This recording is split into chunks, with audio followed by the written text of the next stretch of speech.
people with the right accreditations, the right experience, and the right qualifications should be working with these young people. And it's much more intricate than adult physical preparation, athletic development. It's lots of considerations we have to take into consideration, like growth and maturation, like training age, etc. So helping people be more athletic and helping people develop and be the best version of themselves. Welcome to the Athletic Edge podcast. I'm your host, Liam Evans, strength and conditioning coach and owner of Evans Performance. This is a podcast tailored for athletes, coaches, and parents interested in every facet of athletic development. Join me and guests from around the world as we dive into game-changing tools and expert insights covering strength training, performance enhancement, and long-term athletic development strategies. Uncover the keys to elevate your athletic potential, drawing from trusted resources to safely and effectively navigate your training and build your athletic edge. On today's episode, we are very lucky to be joined by Des Ryan, who is currently the Director of Performance and Coaching at Setanta College over in Ireland, and formerly was with Arsenal as the Head of Sports Medicine and Athletic Development, I believe, but he can go more into that. So welcome, Des. Thank you for being here. Thanks for inviting me. Looking forward to the chat. I know you. I know you're an experienced coach, so I'll enjoy the conversation. Well, I think it was almost a year ago to the day that we were. So I met Des in Vienna at a LTAD conference where he was a presenter. So yeah, I was very, very grateful for him to take out some time out of his day to come on with us. So quickly, just for those that may not know anything about you, just a quick background and your kind of experiences in strength and conditioning, athletic development, and all that sort of stuff, if you don't mind. Sure. I'm from Ireland, the west of Ireland, more importantly, and I went to university to London to do sports science. And after that, I got a nice job working with young rugby players in Connacht, my area in Ireland. And then I quickly got promoted to the adult professional team. And I did that for about 6 years. And I liked it, but I always had an interest in young players, development academies. And thankfully, a position came up in Irish rugby, where I would be managing the strength conditioners in the academies, developing a physical development framework, working on education for the coaches in the area of athletic development. Loved that. That was really good. Quite successful. A lot of good players came through that, and Irish rugby standards improved. And from that, Arsenal noticed that that was a good structure, and they wanted to invest in their academy. They invited me over. Filled a lovely position there, head of sports medicine and athletic development. So within the department, we had psychology, nutrition, sports science, strength and conditioning, medical, physios, doctors. Fantastic department, amazing resources, amazing talent, and a lovely environment, I must say. So 9 years there, enjoying the world of the Premier League academies. I'm enjoying it even more now, looking at all those young players doing really well around the world with different teams. But I wanted to, post-COVID, things like that, I wanted to come back to Ireland. I wanted to help as many sports organisations as possible. So I'm working with Setanta College, a group I've been working with for a long time. And that organisation is based around education, so certificates, diplomas, degrees, masters in sports-related topics in general. But we also started Setanta Athletic Development.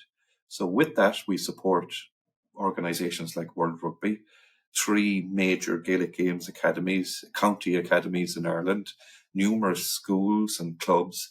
So we're really spreading the word of good practice athletic development, and I get to work with other organisations like the Gaelic Games Association, lots of variations. India Cricket, I helped for a while, and I was over at Scottish FA last week, and it's great to have variation and different projects. But all usually with me, it's about developing young people.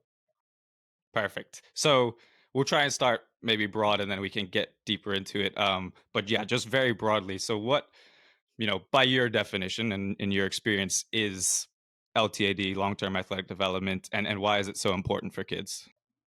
Yeah, so it's about helping them be the best version of themselves. And it's dual aspirational. Hopefully the end goal will be young people will be involved in physical activity for the rest of their life. And for the few, hopefully those young people will reach the highest level of performance and be the best version of themselves. So dual aspirational, they might be active for life and pick up good habits and move well and have good athleticism. And some of them, they may progress on to the more selected teams, representative teams, elite teams, and national teams.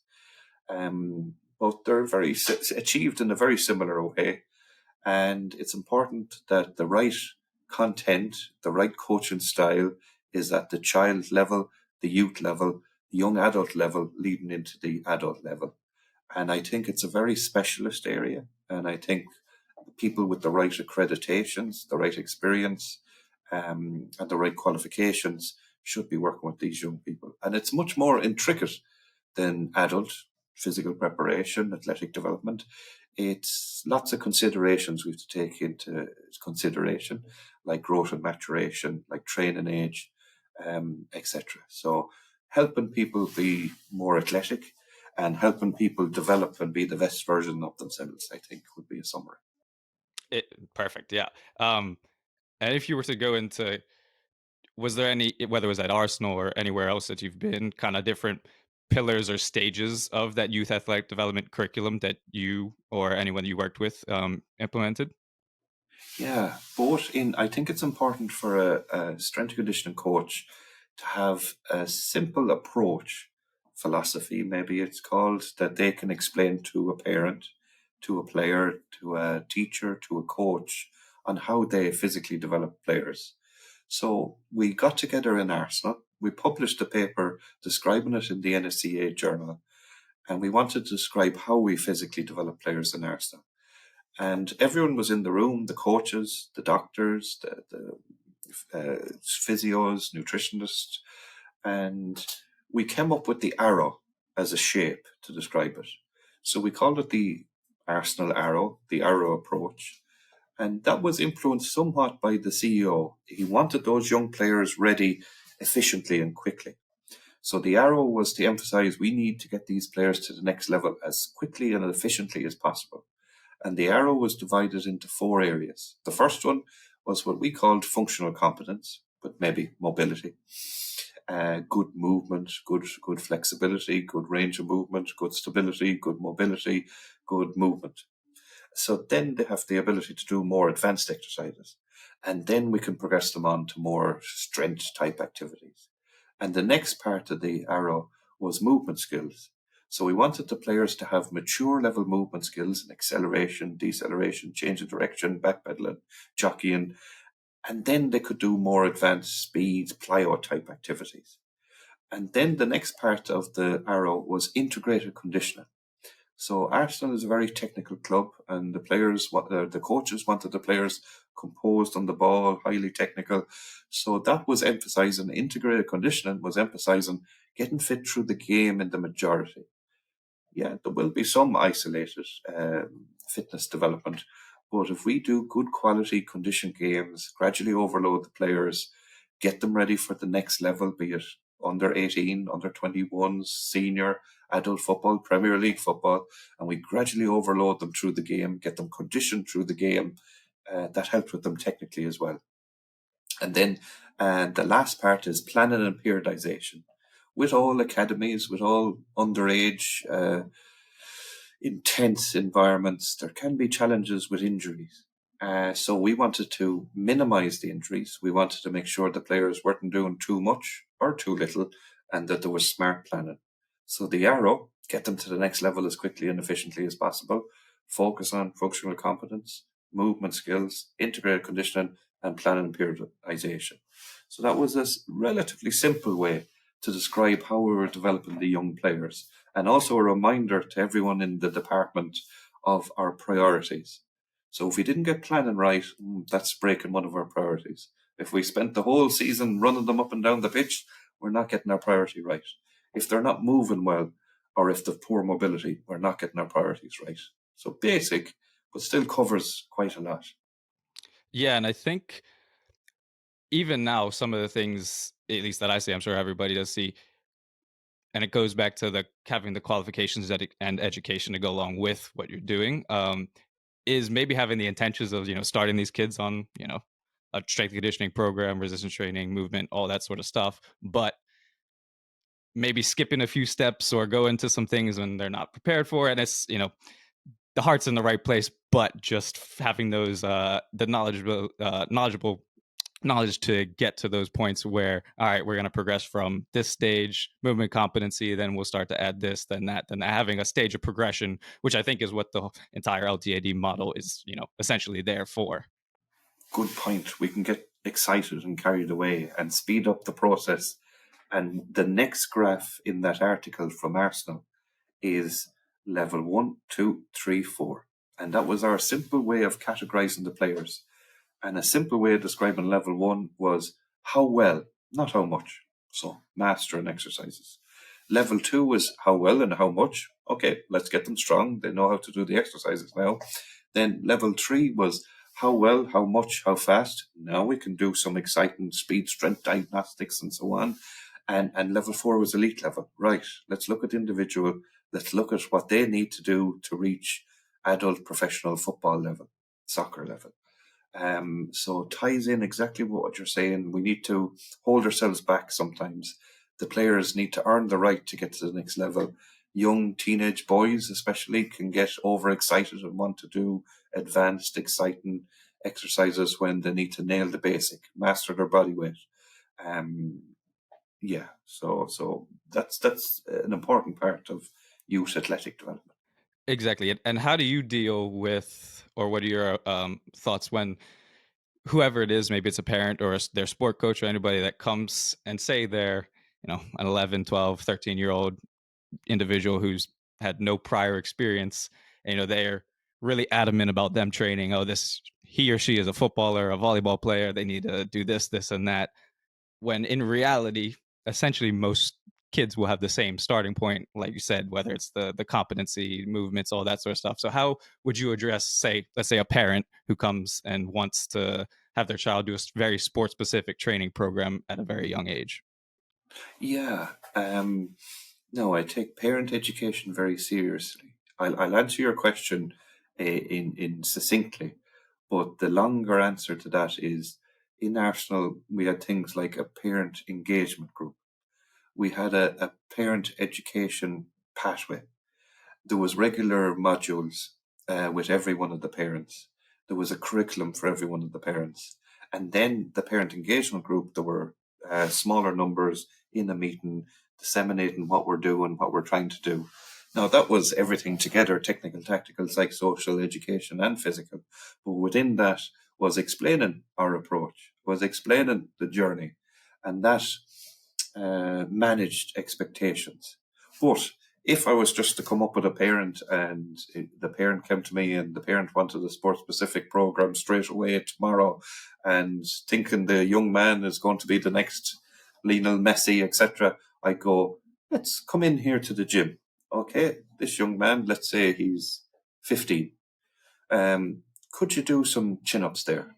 And the player mightn't be able to do good chin-ups, and I would be asking them to do 13. Okay, my marker is if they can handle their body weight, do 13 chins, maybe we can go on and do more advanced, not even specific, but advanced strength conditioning. Now come over here and you're either doing push-ups on a Swiss ball or your feet up and your hands on unstable surface.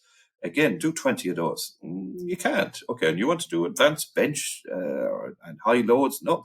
And now show me your technique in the clean or the power clean. Oh, you don't know it, you've never done it, or you think you know it and you did it badly. And now come over here and do a single leg hip hinge airplane movement with your hands out to the side, stay stable. Okay, stand on one leg with your knee up and your arms out, close your eyes for 10 seconds each leg. Oh, you can't do that. And then do a toe touch, reach in the air and touch your toes. Right. And I'd say to the parent and the player, these are basics. These are basic movements. These are basic body weight challenges. You right now are a level 1 player. You cannot go on and do the advanced exercises in the area of strength. You are not ready to go on and do specific type exercises just yet. You've got to earn the right. But if you lay this foundation, the benefits will be less chance of injury. The benefits will be better motor skills control. That'll help your sport. The benefits will be you'll get stronger. Yeah, the benefits will be you'll get healthier. The benefits will be greater well-being, but this has to be developed over a long, good quality periodized plan with all the principles of youth athletic development. But if you lay that foundation, when you get to 18, when you get to the early 20s, you can do the more advanced content, but that takes a number of years. And my rule of thumb is it takes about 4 years to build a professional athlete in the physical sense of the sports. So it takes time. And I think what we're battling a bit now as well is even going back to the kids themselves is they'll see everything all over social media or Instagram, TikTok, whatever it is of these, whether they're influencers, bodybuilders, this, that, and the other, doing, some pretty crazy things and wanting to, push themselves to do this, and that, I constantly have to have conversations about, all right, training every day as hard as possible, probably not the best for us, this, and that. So how would you approach talking to youth athletes about, obviously we want them to be committed and push themselves and have that edge to them, but, in a smart way where we can steadily progress and, we're not trying to make them the best 13-year-old lifter out there. We're just trying to build a foundation for them to be, a strong mindset as they grow up through. Yeah, and two-pronged approach with the parents more so. The young person wouldn't be too interested in this. Is explaining the various accreditations out there, qualifications, and so on. So with myself, I put a lot of time and effort to become a chartered scientist in the UK. I put a lot of time and effort to be accredited a basis high performance sports accreditation from the British Association of Sports and Exercise Science. I put a lot of time and effort to be accredited in the UK Strength and Conditioning Association. So I can say to that parent, I have an accreditation, I have a master's, I have a chartership, and these are the sort of things that people should have that are looking after young players. And these are the sort of people that should be working with young players. And then the parent would have an understanding of what a qualified person is. And with those qualifications, there's less chance of the examples you mentioned and the not so good practice and the cowboys and cowgirls that could be out there. No disrespect to traditional cowboys and cowgirls, but you know what I mean. And then with the young player, what we had in Arsenal and what we do in Setanta is create a high challenge, high support environment. And we wouldn't win over the young person that day, but we might win over the young person in 2 or 3 sessions' time. We definitely would win over the person in 3 weeks, 4 weeks' time, because we'd be listening to the player, we'd be educating the player, we'd be challenging the player with tough exercises and showing him or her the areas they need to improve. But then we'd be supporting them by giving them encouragement and praising them when they do well and showing them the benefits through the testing and profiling we may be doing, showing them the gradual improvements, talking to them about the performance on the pitch and if it's transferring over. And after 6 to 8 weeks, we'll probably feel that on the pitch and see that on the pitch, as will they. And yeah, it's a slower process with that. That's down to the coach-player relationship, the trust, the wanting to spend time together, to creating the high challenge, high support environment. And we had, with young people especially, we had a phrase in Arsenal. It's an Irish phrase, Mullen Overuse Chuckishi, that's praise youth and they will flourish. So what I notice about young people in young sport, wrongly probably, that they're under a bit of pressure from their parents, from their teammates, from their coaches, from people watching the sports to do well. And it's might be the first time they ever entered a competitive environment. And how are they to know what it is or how it should be? And they feel very under pressure to win a game, to be picked on a squad, to get to a representative squad.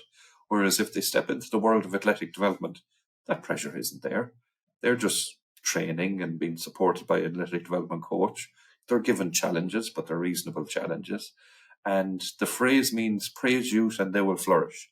So if you praise them for mastering a technique, getting a certain amount of reps, lifting a certain load, they feel good about the environment. They feel good about spending time with that coach.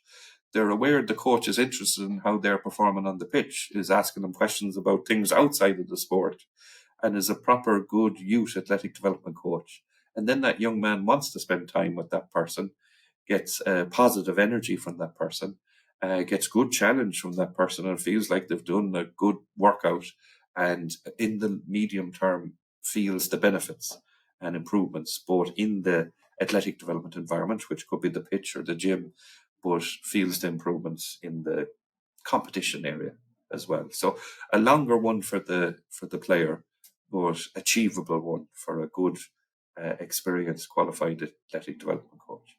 Yeah, and I think that's why it's so important for us as coaches to develop those relationships with our athletes and young people, just so they have that trust in us that even if, maybe we tell them to do something that they don't want to do, they at least understand it and we can still get a positive outcome from them. Yeah, yeah. And we've got the tools like understanding biological maturation. We've got the tools to build player profiles. We've got the tools with certain technologies to show movement, to show power, speed, endurance. And maybe the not so good examples you described earlier, they don't have those things. So with good education, with good experience, we can lay these out in front of the player. And I think the player enjoys learning about maturation and all those other areas. And some common sense, smart technology, it can make the session feel very advanced and very cool, but still using basic tools and sensible, good practice. Exactly. Diving a little more specific, what are some, if any, of the tests, whether it was at Arsenal or Irish Rugby or Setanta now that you're using, that you might use with the youth athletes coming into a program that you're developing? Oh, yeah. So what I like first and foremost is estimation of percentage of adult height using the Kamas-Roach equation. And if people go to the University of Bath website and they type in growth and maturation, there's information on it there. There's a widget there, they call it, that will calculate this. So all you need is the parent's height. All you need is the date of birth of the young player, the height and weight of the young player. You add that into the widget and it shows what percentage of adult height the player is, and if the player is an early developer or a late developer or on time developer. And now you know the player better. And you could have 20 14-year-olds on your squad, and some of them could be 96, 97% of adult height. And some of them could be 86, 85% of adult height. Very different. And some of them could be early developers, and some of them late developers. And those under 14, some of them you should be thinking in the context they're 13, 12 even. And others you should be thinking in the context they're 15, they're 16 biologically. And now you've got a wonderful tool to understand the player. And then if you measure the player twice, say over 3 months, and the difference is there, multiply the difference by 4 to get the rate of growth over a year. Now the player could be growing at a very fast rate, and you have more context to understand the plan and if you need to adapt the plan, modify the plan. And these are simple measurements. As long as you measure it correctly, feet together, shoes off, looking straight ahead, deep breath in, not tilting the head up, not tilting the head down, not going on your tippy toes, measuring it twice, comparing the difference, and if the difference is more than 0.04, doing it again and getting the medium. So even basics of measured height and weight are need to be done well. But once they're done well, you've got that info. And then in terms of the Premier League testing, very simple. We all got into a room 10 years ago and we agreed on simple tests. And they're a 10-meter sprint. And the protocols, the height of the gates, 95 centimeters, back 1 meter, the distance, 10 meters, and the width of the lane, 1 meter, 20 centimeters. Although that detail is important to have written down in your fitness testing manual for these to be valuable long term. And we chose an indoor area and artificial grass. So now it's repeatable every time. And you got a lovely measurement of acceleration. And you can map out a journey then for a player. But as I say with everyone, tests should be looked on like seasons in a year. So if you're comparing winter one year, you need to compare it to winter the next year. Because if you compare it to summer, there may be a different stage of the season, more matches, more fatigue, more freshness, whatever it may be. And speed is very delicate and it's hard to compare over that short period of time. But if you test that player in the winter in 2023 and you wait till 2024, it's a similar stage of the season. Now you can see if there's improvements over time. And similarly with other stages of the season, fall, spring, summer. So speed, yeah, we measured 0 to 10, 0 to 30. Jumps, we did a counter movement jump. But we were very aware that if you don't have a force plate and you're using a contact mat, that we decided to use the Bosco protocols. Now, I won't get into it, but basically, if you jump in the air and the last thing to leave the mat is the tips of your toe and your legs are completely straight, well, that's what should be hitting it when you land. So the Bosco protocols are when you land, you bounce. So in order for you to bounce straight away, you got to have your legs straight and you're landed on the tip of your toes. So that's accurate measure of the flight time. Sadly, players are very clever and they can get extra flight time by bending their knees and landing lower. So you got to control for that. And the Premier League, they do. And then we did the yo-yo intermittent recovery level 1, an endurance test with good history, good research behind it, reasonably simple to test and do. And yeah, after that, it was up to the clubs how they wanted to do strength. It was up to the clubs how they wanted to do change of direction if they wanted to do that. But they were very handy for looking at the players over the long term. And then the other things, movement. So we were very lucky in the club that we had a marker-less motion capture 3D assessment. And the players stepped in, and in about 15 minutes, we got 9 different movements, be it a drop jump, squat jump, single leg hip hinge, etc. So then we had a baseline for movement, we had a baseline for speed, baseline for power, baseline for endurance. Strength tests, we actually took it from the sessions themselves. So it was more monitoring what was the heaviest load in particular planes of movement. And then body composition, for the older players, we had a DEXA scanner, but we had weight as well. So all very simple. But the key to it is, as I say about fitness testing, it's like a good marriage or a relationship with a girlfriend. Ideally, it lasts for a long time. Ideally, if it is to end, there has to be a very good reason to change the fitness test. So, because you want to be able to look back over 9 years. And that's what can be done in Arsenal now. And with all that data, you can make stronger summaries of what average, above average, below average is, what elite is. And you can look at them in the context of maturation. So again, the difference between the 14-year-olds. It's important to have the maturation context of those results. So keep it simple. Write down your protocols on a fitness testing manual. Stick with the test so you can look back at it over a long period of time and look at it in the context of maturation for youth development. Perfect. Yeah, exactly. Going back to, again, while you're at Arsenal, what would the weeks have looked like for, players in the academy fit? And this honestly can extrapolate to any athlete because 90% of youth athletes have crazy busy schedules, whether it's one sport or multiple sports, whatever time of year. And oftentimes strength training and strength conditioning is the thing, the first to go if they do get a busy schedule. So what was Arsenal's approach / an idea for you for people outside of that world on how to fit it in and keep things going? I'll do 2 weeks. The first week, under 18, they're full time. So I'll quickly go through that because not everyone has access to that. They came in on a Monday. We did monitoring. They did a pitch session that morning, returning back to play, so relatively easy. We did an upper body gym session in the afternoon. Moving on to Tuesday, the tough day. They did a priority session before they went out to the pitch, whatever area they needed to work on. Then they did their linear speed and their pitch session, their main pitch session, tough one. And then in the afternoon, they did either a second technical session and their gym session, which was mainly legs, or just a gym session, which was mainly legs. Then Wednesday, a relaxing day after that tough day. They're in education, they're sitting down, they do a little bit of recovery. Thursday, they come in, do their priority session again, do their pit session, and then do their upper body in the afternoon. And then Friday, they do their monitoring. How did they cope with that week?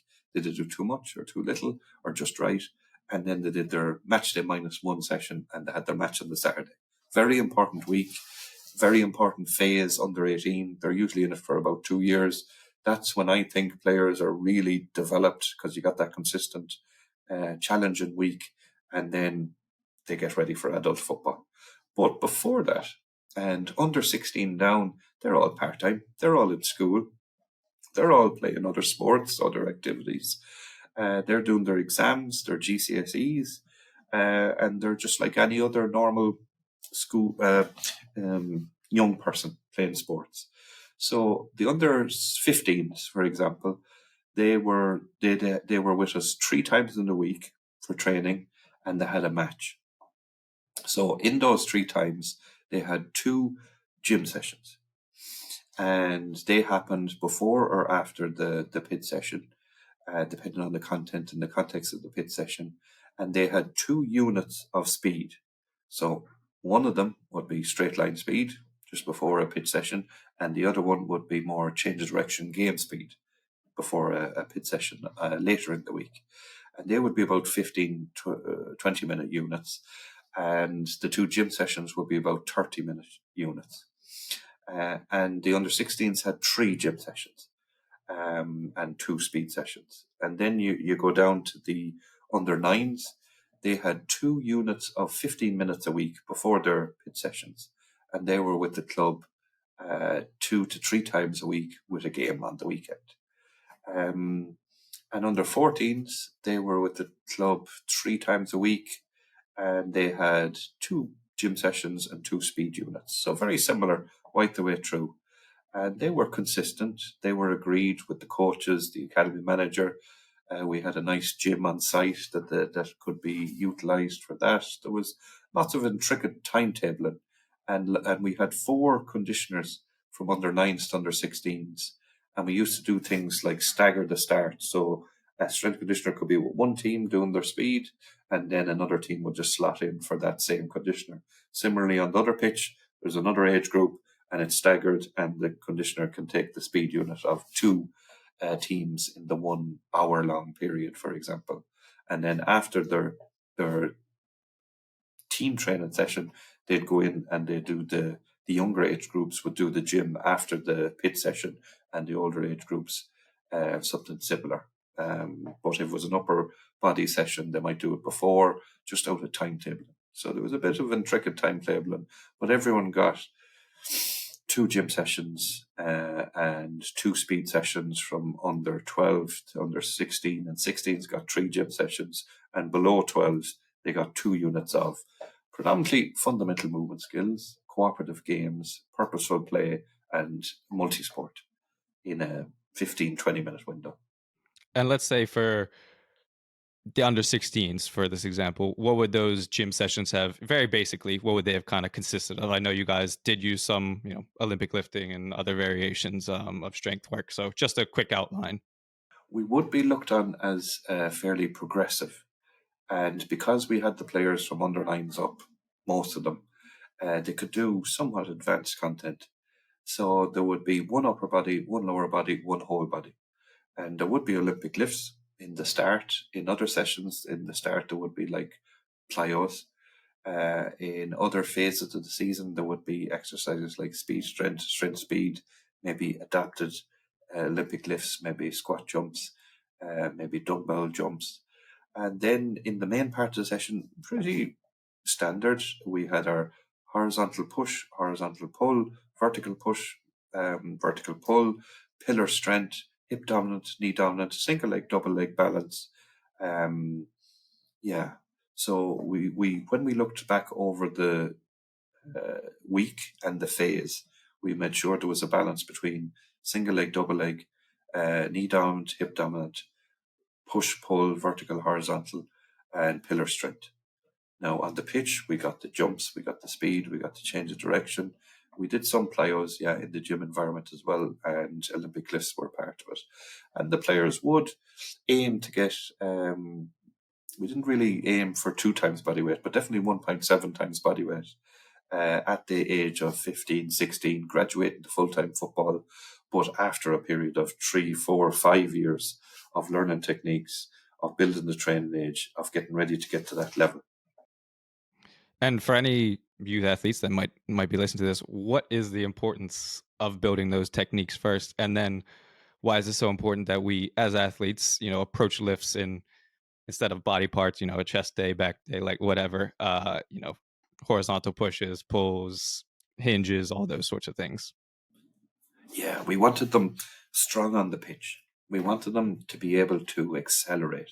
We wanted, if I look at the Arsenal football philosophy, they wanted strong players, high speed repeatability. So we wanted to do good quality speed. We wanted them to get in good positions for speed. So we wanted good mobility in the hip, stability in the knee, mobility in the ankle, stiffness in the ankle. They had to be built over time. And if you want to get into a good running action, you needed that mobility in the hip. So we wanted that mobility, good movement skills. And that can come from doing a good overhead squat, good deep front squats, good position in Olympic lift, snatch, wide grip. And that's getting strength and range into the joints. So now you can get into the right positions. Now we wanted to exert force in the ground.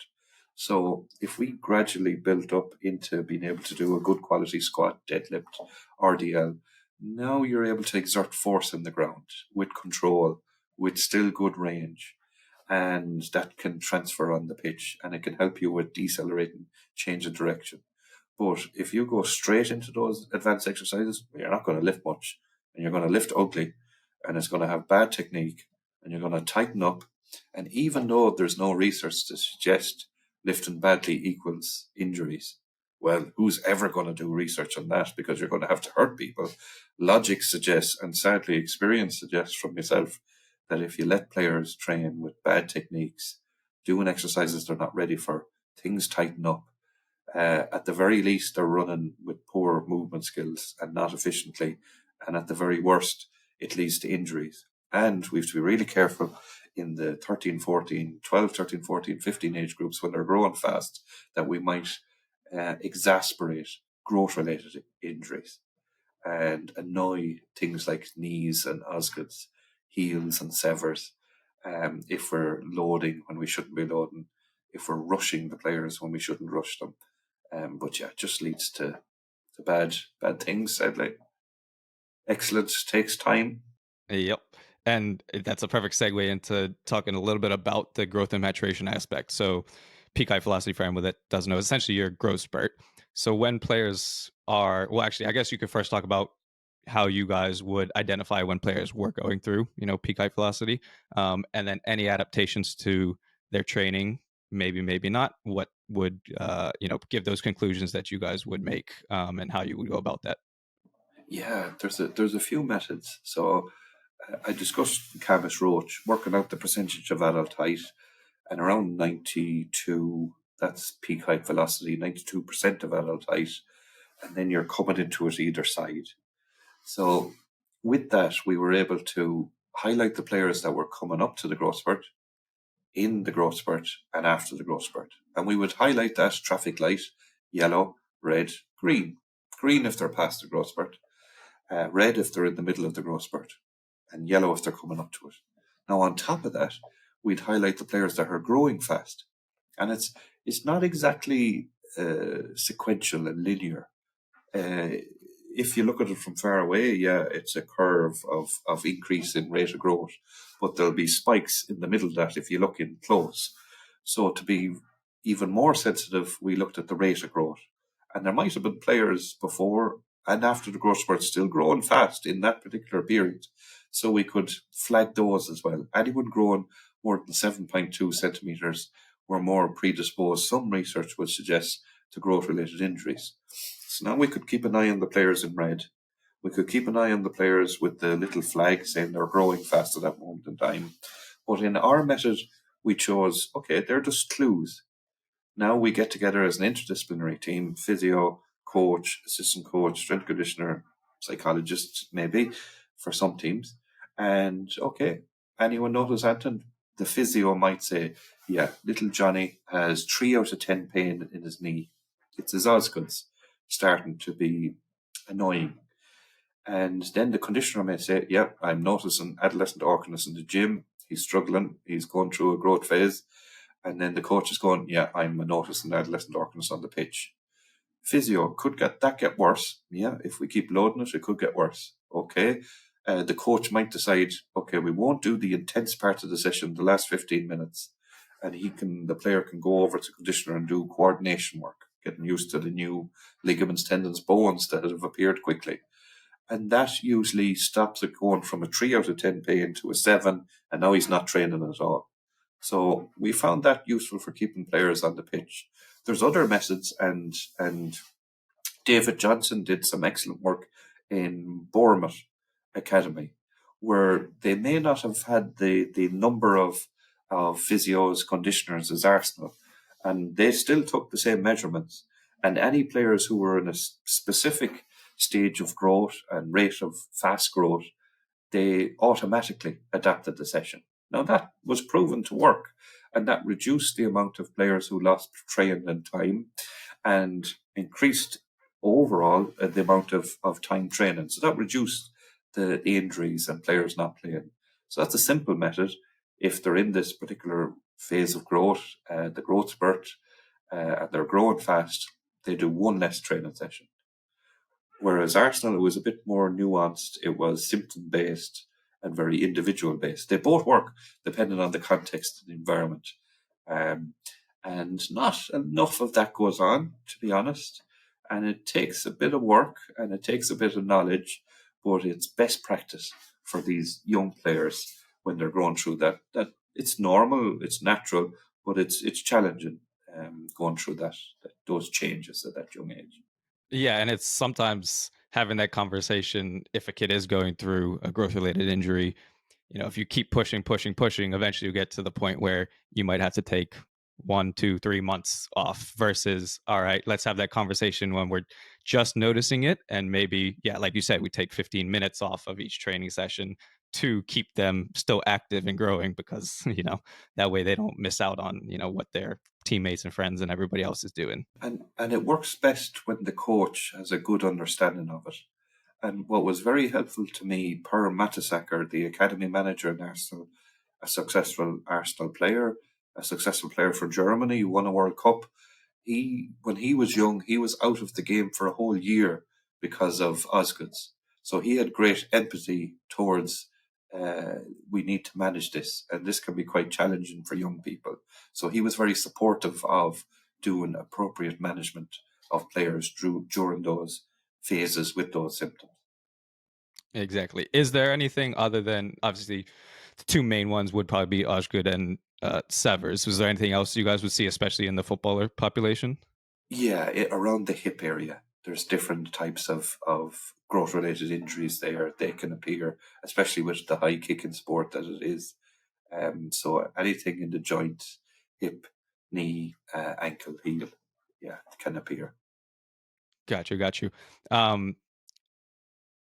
Delving into a bit of a different topic and one that I know you have a opinion on, and it's the whole sport specialization versus maybe sampling, how we can approach that. And I guess a couple of things that come into this are the age of the athlete, and then maybe even the sport that they're playing, because unfortunately there are just some sports that are historically sport specialization, and then there's others where having a little bit of a different approach can be beneficial. But yeah, just to take your thoughts on that.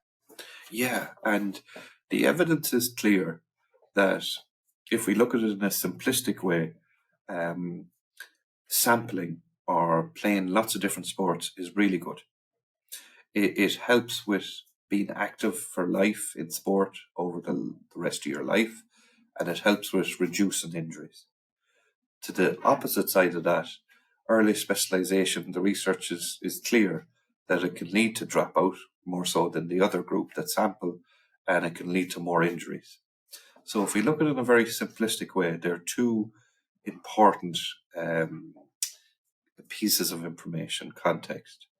So I believe that, I emphasize that, but we need to look at it a little bit deeper and in greater context. So if I look at the sport of soccer, if a player is to reach a high level in soccer, so this is separate to a discussion on participation. That'll be completely different. Let's talk about talent development. So if you're to develop a player for the top 5 leagues in Europe, he needs to be playing a good bit of soccer during the course of his development. So I describe it as a hybrid. Early emphasis, but he's still playing other sports, or she, and there's skills that that player needs to master in highly technical sports like soccer before the growth spurt, when the neuromuscular system is plastic and pliable, when you're adaptable and you can learn things. You're quick to learn how to ride a bike. You're quick to pick up languages. You're quick to pick up new skills.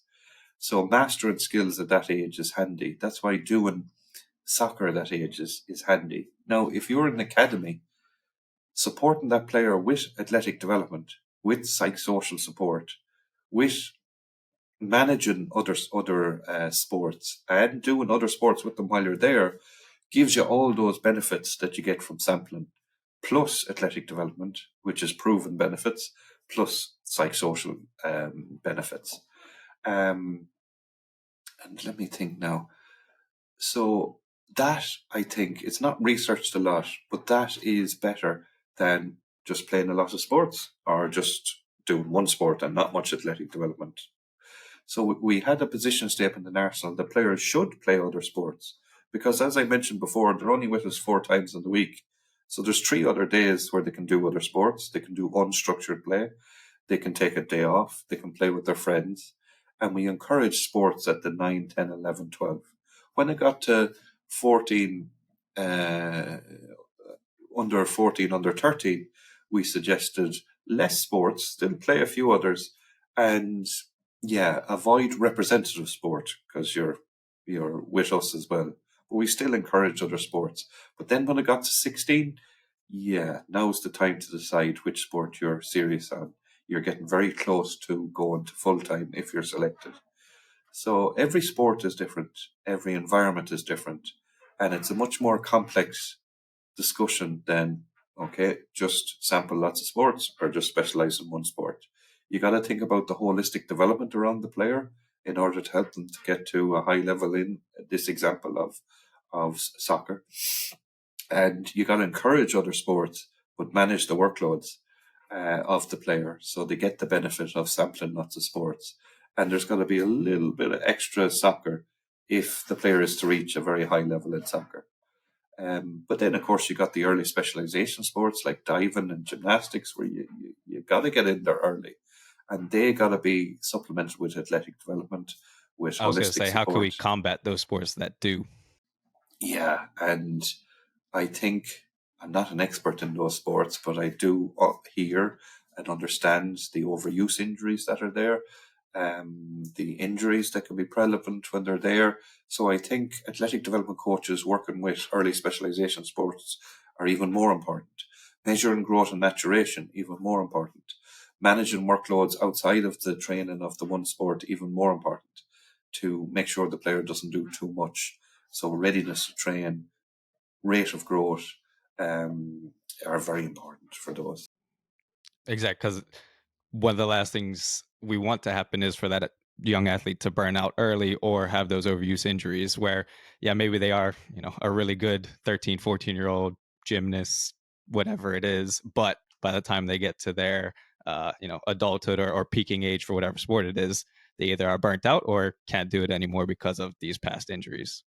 Yeah, and something that could be useful when managing many different sports. So now we're moving away from developing high-level soccer players. We're more in the community, and young players should be playing different sports for participation, for enjoyment. So what I'm quite happy with is recently we published a paper for Gaelic games. And in it is the approach, like what I described earlier, but slightly different for Gaelic games. But we also put in the principles of planning, and there was 9 principles. So if you were um, breaking those principles, well, something had to be changed. So something like we said the players shouldn't do more than 2 hours high intensity activity in the one day. So if they are, something needs to be adapted. We said there shouldn't be high intensity activities side by side on consecutive days. If there could be moderate and high, there could be low and high, but not high and high. So now we're spreading the intensity through the week. Um, we talked about having one day off a week. We talked about having opportunity to have unstructured play and enjoyment. We spoke about, I won't be able to list them all out now, but you can see how they're simple principles to follow. And if you're involved in 2 sports, that leads to sharing and cooperating together and spreading the workload. Other things were that you do monitor the workload of the player through the week so you can see if things are happening. Other things are that you do communicate with the other sports in order to be collaborative and sharing. Other things were, all along that management of workloads, pretty much. And would you guys have implemented some sort of, little questionnaire or readiness, nutrition, stress, anything like that with your players, just to, obviously it's subjective, but just to keep kind of an overlooking eye on them? That was one of the biggest challenges. So under 21, yeah, no problem. Under 18, no problem. They're full time. They're a bit more mature. They come in, they do their weight, hydration, they do the jump test, they do the squeeze test, they fill out their palms. It's all flagged very early. The most important thing is the conversation with the player, and then that leads on to modification of training or everything's okay. So that was easy, full time environment, more mature players. Now you step into under 16 and down, less mature, not as good at explaining what they've been doing in outside of the club. We tried a good few times on filling out a diary, an app, and a 12-year-old isn't amazing at that. So we compliance, description issues, and I just didn't want to overload the player. They're still in school. So all we did is write down a typical week once a month. So not too much homework for the player, but we got an idea of what was going on, and then we could dive in with more questions if we needed to. Readiness to train, we didn't bother with it from under 14 down, but we did it under 15 as under 16 to get them ready for if they did go to under 18, under 21. And we still used it as an indication of how they're feeling, but we only did weight and palms. Perception and mood state questions like, did you sleep well? What, have you muscle soreness? Are you looking forward to today's session?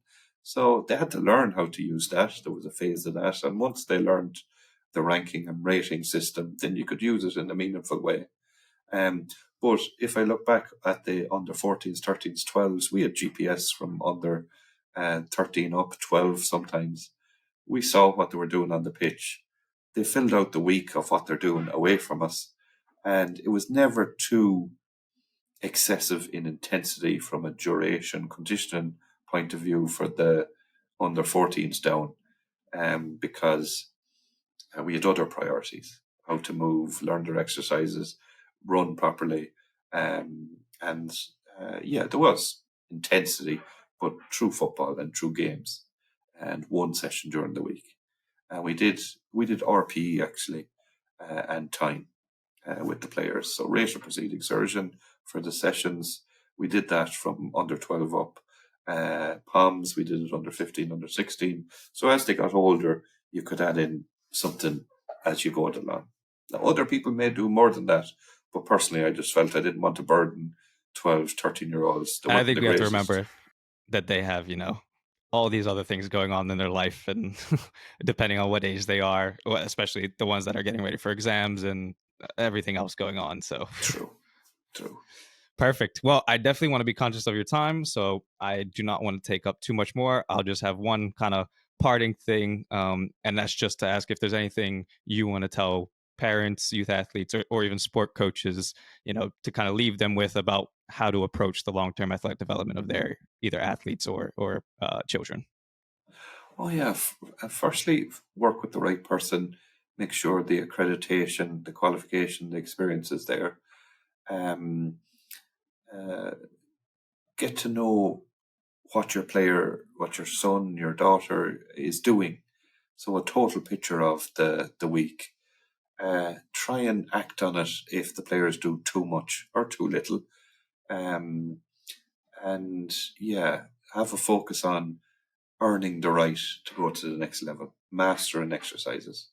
Have it heavily education based. Try and chat to the player on, get them to explain to you what they're doing, as well as conversations with the conditioner. So find a good practitioner, and it's a long term project, and monitor what they're doing.